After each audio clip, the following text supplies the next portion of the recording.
Good morning mga kabors! In this video, gagawa tayo ng tinapay at pizza. Ituturo ko sa inyo ang tamang proseso at step by step na paggawa.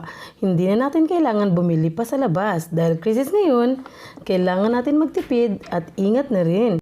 So kahit naka-quarantine tayo, makakain pa rin tayo ng gusto natin. So please subscribe and hit the bell para updated kayo sa ating next video. At kung meron po kayong gustong ipaluto sa akin, just leave a comment below. Thank you! Pasok, Bors!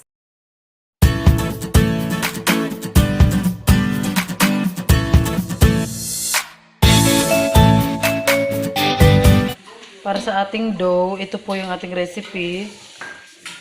Sugar, salt, baking powder, yeast, milk, powder, yogurt, oil, water, and flour.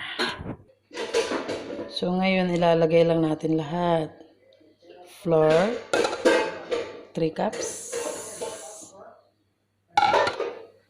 Yogurt, 1 cup.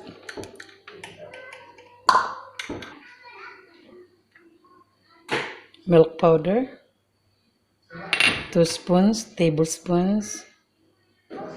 Konting asin. Sugar, 2 tablespoons. Baking powder, 1 teaspoon. Yeast, 1 teaspoon. Oil, 2/3. And water.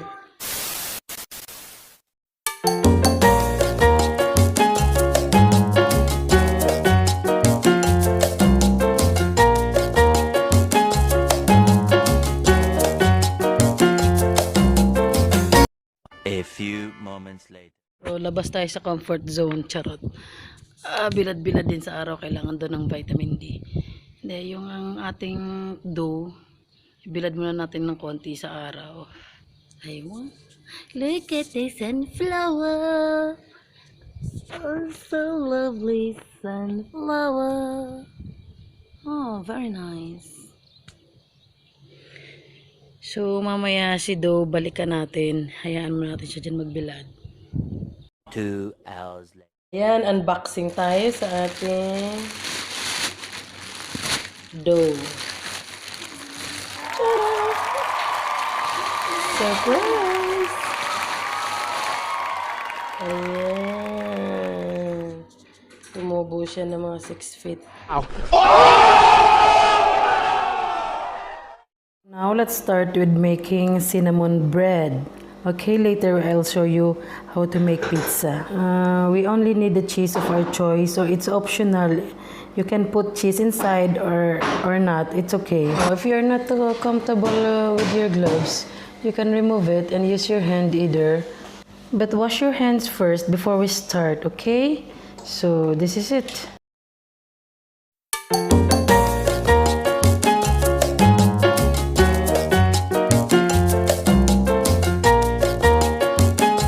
This is how we make cinnamon bread. Take a small amount of dough, then put cheese on it. Create a small cinnamon bread, like a shape of a small ball. Then, like this, okay? Then, repeat the procedure. Finish.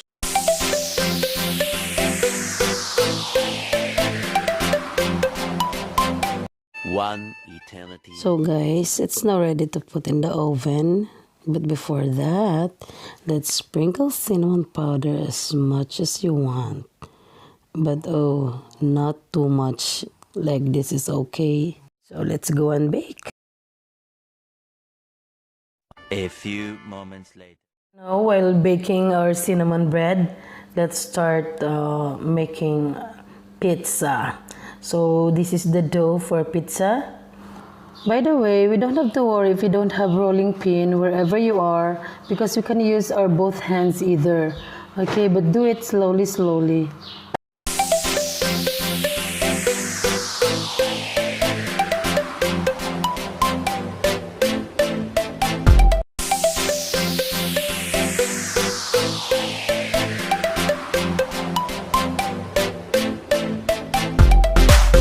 Okay, so to be able to make pizza, let's flatten the dough.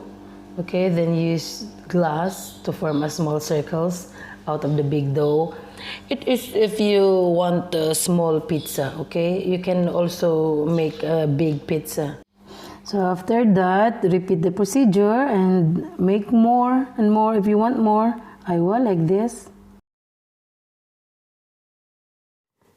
So here I use my DIY sauce. I use ketchup, tomato paste, and hot sauce. So it depends on your taste, whether you like it spicy or not, or a little bit, like that. So for the toppings, see what you have in your kitchen. Maybe you have pepperoni, green bell pepper, tomatoes, or even leftover chicken or beef. Like mine, I only have mozzarella, cheese, and black olives. So this is it. Garnish the sauce, sprinkle the olives and mozzarella cheese.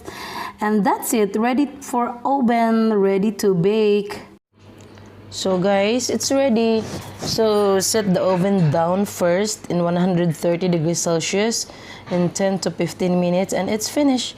Or when the dough turns brown and the cheese was melted already, then it's done. A few moments later.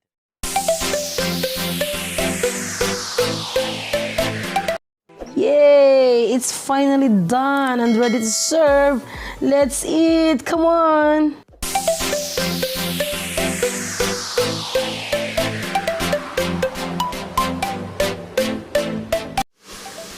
Hi guys, if this is your first time visiting my channel, please consider subscribing and hit the bell to keep updated on my next video.